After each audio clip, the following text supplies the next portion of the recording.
호세아 10장 말씀을 같이 교독합니다.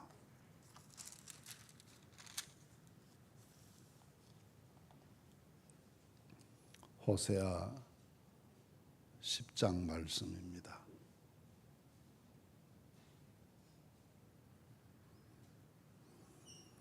이스라엘은 열매 맺는 무성한 포도나무라.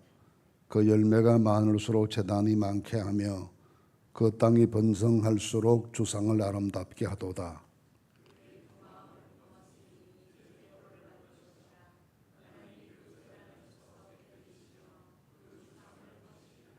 그들이 이제 이르기를 우리가 여호와를 두려워하지 아니하므로 우리에게 왕이 없거니와 왕이 우리를 위하여 무엇을 하리요 하리로다.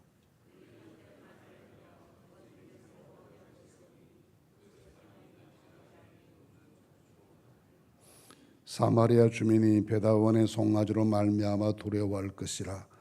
그 백성이 슬퍼하며 그것을 기뻐하던 제사장들도 슬퍼하리니 이는 그의 영광이 떠나감이며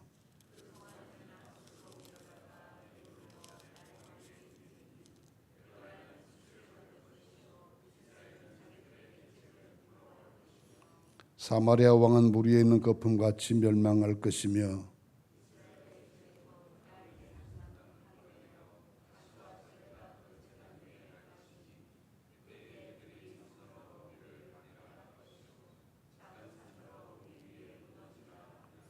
이스라엘아, 내가 기브아 시대로부터 범죄하더니 지금까지 죄를 짓는구나.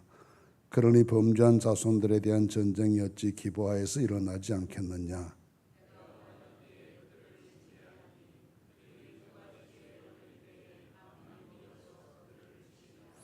에브라임이 마치 길들이 남소 같아서 곡식 밟기를 좋아하나 내가 그의 아름다운 목의 멍에를 메우고 에브라임 위에 사람을 태우리니 유다가 밭을 갈고 야곱이 흙덩이를 깨뜨리리라.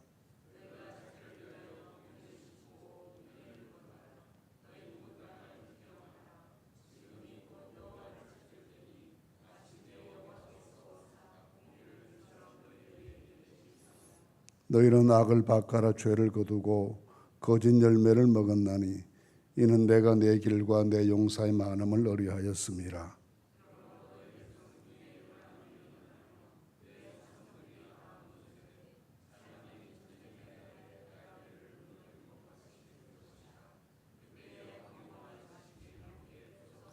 같이 봅니다. 너희의 큰 악으로 말미암아 베델이 이렇게 너희에게 행하리니 이스라엘 왕이 새벽에 정령 망하리로다. 아멘.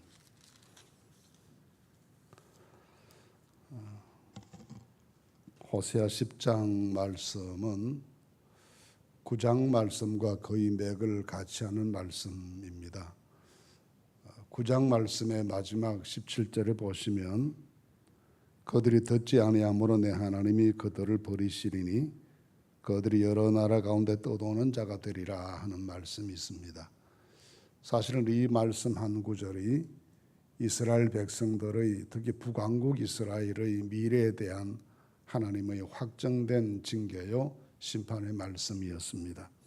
그들이 하나님을 버렸고 하나님은 그들을 징계하셔서 여러 나라 가운데 떠도는 포로로 잡혀가고 피난가고 그래서 정처 없이 방랑하는 그 세계의 유랑객이 될 것이다 라는 점을 하나님께서 말씀하셨는데 그 말씀에 이어서 10장 말씀은 좀 더 구체적으로 그 일들이 어떻게 이루어질 것인지 왜 그렇게 되는지에 대해서 설명해 주시는 말씀입니다. 우선 10장 1절 말씀을 보시면 이스라엘을 하나님께서 정의하기를 이스라엘은 열매 맺는 무성한 포도나무와 같다 했습니다. 주로 성경은 이스라엘이라는 나라나 또 그 백성들을 포도나무에 많이 비유했습니다. 이사야서에도 하나님께서 좋은 포도나무, 극상품의 포도나무를 옮겨다가 이 땅에 심었다 그렇게 말씀하셔서 애굽에서 고생하던 백성들을 옮겨다가 가나안 땅에 정착하게 하신 하나님의 은혜를 말했고 그렇게 하신다면 하나님께서 극상품의 좋은 열매 맺기를 바라셨는데 들포들을 맺혔다라고 열매 없는 또 나쁜 열매를 맺는 이스라엘에 대한 실망의 말씀을 많이 말씀하셨습니다. 예수님께서는 이 포도나무의 비유를 성도들, 교회들과 주님과의 관계 비유하시면서 나는 참 포도나무여 너희는 가지고 아버지는 농부시다는 요한복음 15장의 말씀으로 교회가 주님의 포도원과 같다는 말씀을 많이 하셨습니다. 오늘 말씀에는 그렇게 하나님께서 무성한 포도나무가 될 수 있도록, 아름답게 열매 맺는 포도나무가 될 수 있도록 하나님께서 이스라엘을 축복하셨는데, 그 하나님께서 은혜 주신 좋은 포도밭 되게 하신 그 은혜에 대한 이스라엘의 반응은 너무나 역으로 나갔다는 점을 지적합니다. 그래서 열매가 많을수록 제단을 많게 하고 그 땅이 번영할수록 주상을 아름답게 했다 했습니다. 제단을 많게 했다라고 하는 것은 우상을 섬기는 우상의 제단을 더 많이 만들었다라는 것입니다. 주상을 아름답게 했다는 말은 그들이 만든 우상을 더 화려하게 장식했다라는 것입니다. 하나님께서 축복해 주셔서 그 나라에 여러 가지로 좋은 일이 많아지게 하시고 또 경제적으로도 번영하게 하시고 나라의 모델이 안정될 수 있도록 축복해 주셨는데, 그런 좋은 포도나무에 아름다운 열매가 많이 맺히는 것처럼 나라를 축복하셨는데 그 은혜 가운데 오히려 그들은 타락하는 길로 나아갔다는 점을 지적합니다. 흔히 우리는 역사에서 경제적으로 번영하던 시기가 또는 정치적으로 안정되어 있던 시기가 도덕적으로 타락하고 종교적으로 더 악화되는 현상을 많이 보는 것을 우리가 함께 느끼게 됩니다. 이런 일들을 역사에 자주 만나게 되는 것, 인간 본성에는 잘 변하지 않는 것이어서 어려울 때 애써서 기도하고 힘들 때 하나님 앞에 도우심을 구하는 겸비한 믿음을 가지고 살다가 형편이 좋아지게 되면 마음이 느슨해지게 되고 세상적인 즐거움을 더 좋아하게 되어서 오히려 더 영적으로 악화되는 현상을 자주 보게 되는 것이 오늘날의 현상이기도 합니다. 이러면서도 그들은 자신들이 신앙적으로 타락했다 그런 생각을 하지 않았습니다. 이렇게 삶을 즐긴다라고 생각했고 또 이 땅의 문화와 함께 그렇게 문화적인 생활을 한다라고 생각했지 그것이 타락한 생활이라 하지 않았습니다. 그래서 말씀해 보시면 그들이 두 마음을 품었으니 그랬습니다. 두 마음을 품었다는 말, 한쪽에는 하나님 사랑하고 하나님 말씀 들어야 되고 믿음으로 살아야 되고 하는 그 한쪽 마음을 가지고 있고, 또 다른 한쪽 마음에서는 세상을 즐거워하고 그 땅의 문화와 종교를 따라가는 이 다른 한 가지 마음, 이 두 가지 마음을 다 품고 있었다는 것입니다.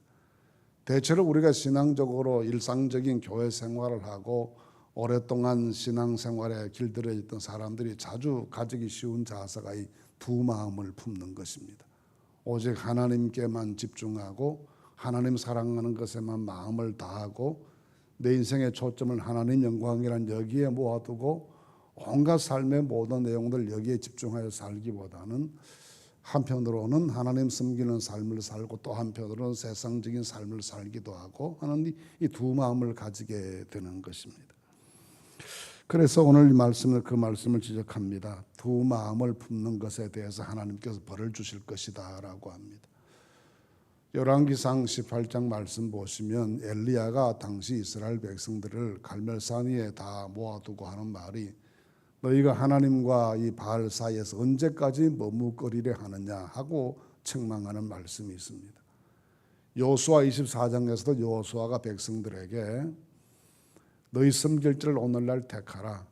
나와 내 집은 하나님만 섬기겠지만 만일 하나님 섬기는 것이 좋지 않게 보이거든 애굽의 신이든지 강제편의 신이든지 너희 섬길 자를 택하라 하고 그 백성들을 심하게 질책하는 말씀이 있습니다. 마음을 결정해야 될 때는 결정해야 되고 마음을 확실히 견고해야 하게 될 때는 견고하게 해야지 언제든지 두 마음을 품는 사람으로 살아갈 수 없다는 것입니다. 야고보 1장 말씀에도 비슷한 말씀이 있습니다. 의심하는 사람을 가리켜 두 마음을 품은 사람이라 말했고 두 마음을 품은 사람 무엇이든 주께 얻기를 생각하고 기대하지 말라 그렇게 말씀하셨습니다. 오늘 아침 우리가 두 마음을 버리고 오직 한 마음으로 하나님께만 집중하고 하나님께만 의지하고 하나님께만 소망을 두고 하나님만 사랑하고 하나님의 영광만을 내 삶의 목표로 다시 확정하는 우리가 마음을 정하는 이 아침이 꼭 되실 수 있기를 간절히 바랍니다. 그래서 3절 말씀에 보시면 그들이 이제 이르기를 우리가 여호와를 두려워하지 아니하므로 우리에게 왕이 없거니 왕이 우리를 위해 무엇을 하리요 하리로다 했습니다. 이것이 벌써 이 3절 말씀이 그들에게 임한 하나님의 징계가 구체적으로 현실화되는 내용을 보여주고 있습니다. 하나님 두려워하지 않고 살아가는 방만한 삶이 그들에게 있고 그렇게 하나님 없는 삶을 살아가는 방만한 삶을 살다가 보니 나라에 왕이 없어졌다 했습니다. 나라에 왕이 없어졌다는 말은 나라가 망했다는 이야기죠. 고대 왕국에 어떻게 왕이 없을 수가 있겠습니까? 왕은 반드시 있는 존재이죠. 그런데 왕이 없다는 말은 나라가 없어졌다는 말씀입니다. 북왕국 이스라엘이 아수르에게 망해서 나라가 없어지게 될 것을 경고하는 말씀입니다. 또 그 다음 말씀 보시면 왕이 우리를 위해 무엇을 하리요? 왕이 없어지고 나라가 망했지만 왕이 있다고 한들 그 왕이 백성들을 위해서 할 수 있는 일이 뭐가 있겠냐. 지금까지도 왕이라고 하는 허울 좋은 감투만 가지고 있었지 백성을 위해서 희생하고 나라의 안전을 지키고 이 백성들의 영적 상태를 관리하고 그렇게 해야 될 일을 하지 않고 오로지 자기 권력 노름에만 몰두해 있었는데 그 왕이 있은들 뭐하며 없은들 또 뭐하겠느냐라고 하는 무용론을 주장하고 있습니다. 이것이 벌써 하나님 앞에 이 나라 이 백성들이 어떤 징계를 받고 어떤 환난을 당하게 될 것인지를 예고해 주시는 그런 말씀입니다. 그렇게 될 수밖에 없는 것이 4절 말씀에 그들이 헛된 말을 내며 거짓 맹세로 언약을 세우는 그 재판이 바디랑에 돋는 독초 같으리로다. 왕의 가장 중요한 직책은 판단하고 결정하고 재판하고 하는 것인데 그 재판의 판결이 바디랑에 돋는 독초처럼 국민들에게 아무 유익이 없고 오히려 해를 끼칠 뿐이다는 말씀입니다. 어느 날 어느 시든지 재판이라고 하는 것은 공정해야 되고 합법적이어야 되고 그 재판이 정의의 마지막 보루 아닙니까? 그 재판이 뇌물을 받고 판결을 굽게 한다든지 재판하는 사람의 생각이 정의롭지 못하다든지 양심적이지 않으면 그 재판의 결과가 어떻게 되겠습니까? 오히려 세상에 해악을 끼치게 되고 정의 대신 불의를 넘치게 만들게 되고 이런 일들이 이루어지게 되는 이스라엘 왕들의 재판이 그와 같아서 행하는 모든 일들 결정하는 모든 것들이 다 바디랑의 독초처럼 백성들의 해가 될 뿐이었으므로 이제 그들을 하나님께서 심판하신다라는 말씀입니다. 그런데 이스라엘이 그렇게 하나님 앞에 죄를 범하게 된 가장 중요한 원인을 5절 말씀 이하에서 지적합니다. 사마리아 주민이 베다윈의 송아지로 말미암아 두려워할 것이다 했습니다.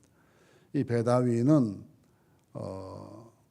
베델의 별명과 같은 이름입니다. 베델을 다른 말로 베다윈이다 그렇게 불렀는데 베다윈이라 그러면 허무의 집이라는 뜻입니다. 원래 베델은 하나님의 집이라는 뜻이지 않습니까? 근데 이 베델이라는 곳에 송아지 우상을 만들어 세우고 영적인 타락의 중심지가 되고 그렇게 해서 하나님의 집이란 이름을 가진 좋은 도시가 이렇게 우상 숭배의 중심지가 되는 것을 보고 사람들이 이게 하나님의 집이냐 베다웬이지 허무의 집이지 그런 의미에서 이렇게 별명을 지어 불러서 그 시대를 풍자했던 것이죠. 이스라엘의 가장 큰 죄의 출발점이 바로 여기에 있다는 것입니다.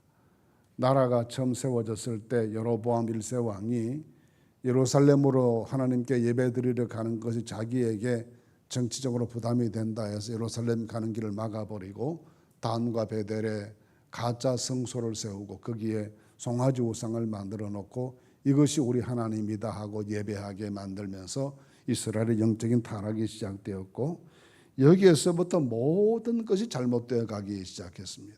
영적인 잘못에서부터 도덕적인 잘못이 나오고 정치적인 실수가 연발하게 되고 나라 안에는 쿠데타가 사흘이 멀다고 일어나면서 어떤 왕은 한 달 만에 쫓겨나기도 하고 6개월 만에 쫓겨나기도 하고 이런 짧은 역사에서 혁명이 10번이나 반복되면서 나라의 역사 전체가 피로 물들이는 그런 역사가 되어 정치적으로 혼란을 거듭하게 됐습니다.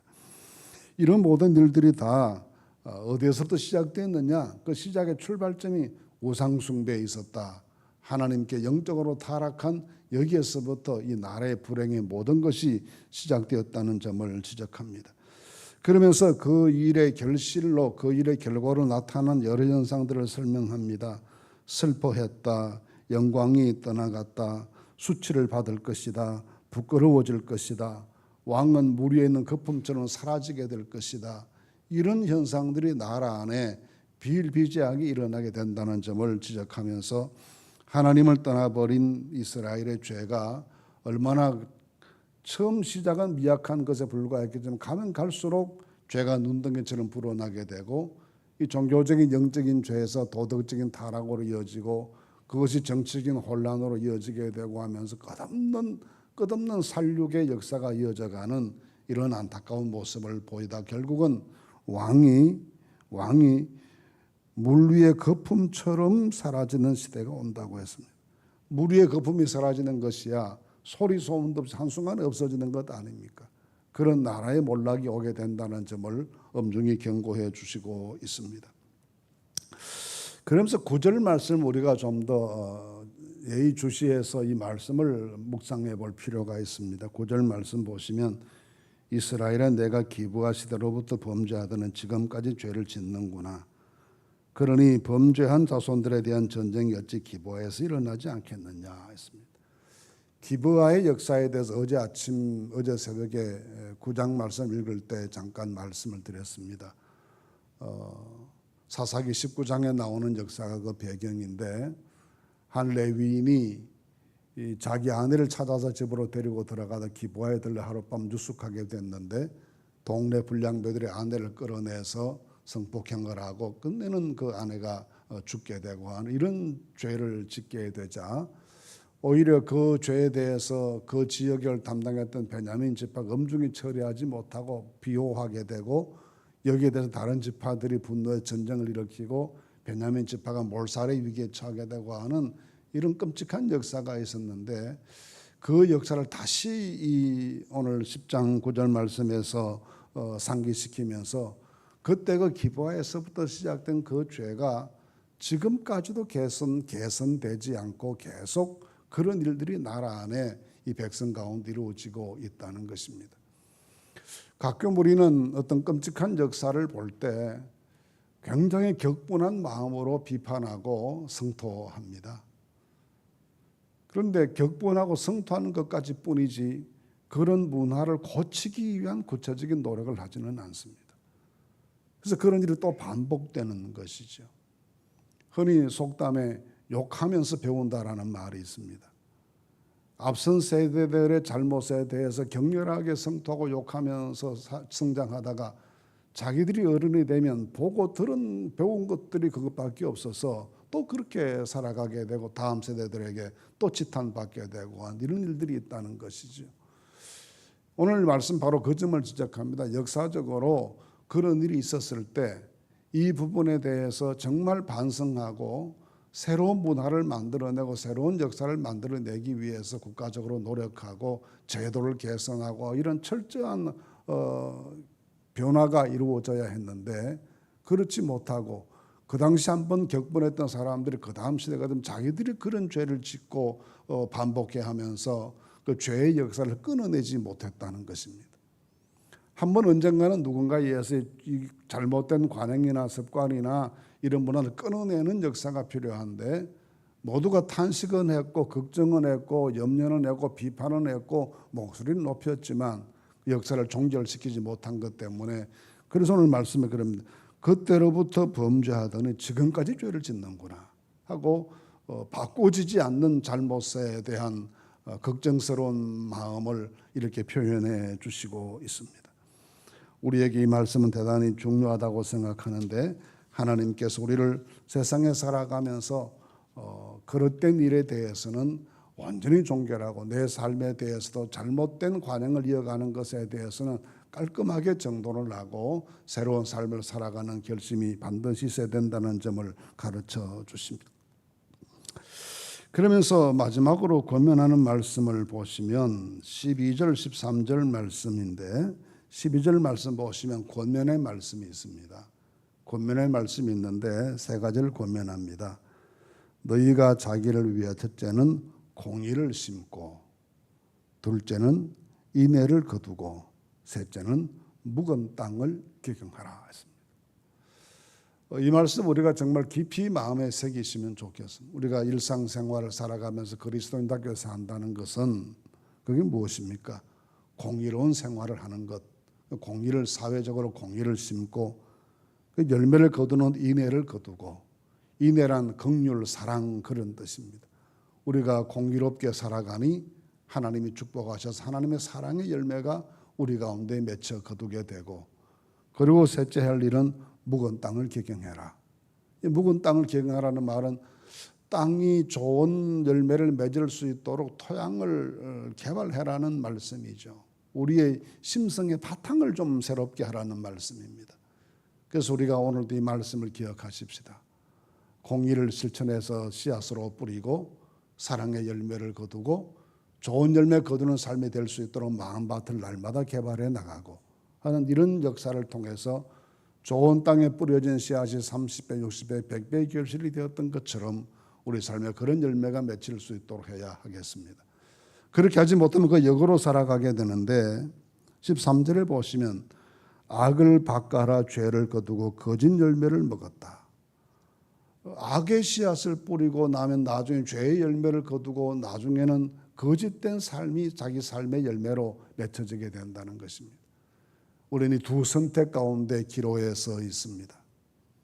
앞에서 본 말씀에도 두 마음을 품지 말라고 말씀했었는데 오늘 우리가 공의를 심고 인애를 사랑을 열매로 거두고 묵은 땅을 기경하는 삶을 살아가든지, 아니 여전히 죄악을 밭갈고 죄된 열매를 거두고 헛된 결실만, 헛된 악한 열매들만 가득한 그런 삶을 살아가게 되든지 그 중간에 우리가 서 있습니다. 결정은 우리의 몫입니다. 이 아침에 성령께서 인도하시는 대로 우리 모두가 다 공의를 심고 인애를 거두고 묵은 땅을 기경하는 영적 농부의 마음으로 오늘 하나님의 말씀 앞에 신앙 안에 굳건히 서시는 귀한 역사가 이루어질 수 있기를 간절히 바랍니다. 그리했을 때 우리에게 새로운 희망의 열매가 맺게 해주시는 하나님의 축복이 우리와 함께 하시리라 믿습니다. 두 마음 품지 말고 오직 하나님께 집중하고, 그러면서 우리 속으로 우리 내면적으로는 지나간 날의 죄악의 역사를 단절하고, 그러고 나서는 이제는 좋은 씨앗을 뿌리고 의로운 씨앗을 생활로 살아가면서 하나님 주시는 풍성한 열매 있는 삶이 우리에게 날마다 이루어질 수 있기를 간절히 바랍니다. 이 결심하는 모든 성도들에게 성령 하나님의 도우심이 함께 하실 줄로 믿습니다.